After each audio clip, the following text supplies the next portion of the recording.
ফেসবুকে ফটো বা profile post করার পরে আপনার ফ্রেন্ডস বা অন্য অন্য আদার্স যারা আছে তারা যদি এটা আপনার কমেন্ট করে তাহলে কিন্তু সেই ক্ষেত্রে কিন্তু আপনার নোটিফিকেশন চলে যায় ফেসবুকে। তো এটা আপনার অনেক বিরক্তির কারণ হতে পারে। তো এটা কীভাবে অফ করবেন তো আমরা এই ভিডিওতে জানবো। তো ভিডিওটি শেষ পর্যন্ত দেখার অনুরোধ রইল।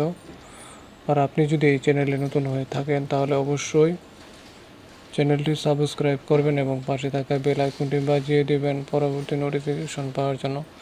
তো এই কাজটি করার জন্য একটি ব্রাউজার ওপেন করে আমরা এখান থেকে ফেসবুকে প্রবেশ করে যাব। এখানে তো আমরা ফেসবুকে লগ ইন করছি আমরা এই মুহূর্তে। তো এখান থেকে আমরা সেটিংসে ক্লিক করব। সেটিংসে ক্লিক করার পরে এখান থেকে সেটিং, তো আমরা এই যে সেটিংস আছে তো এখানে ক্লিক করছি আমরা।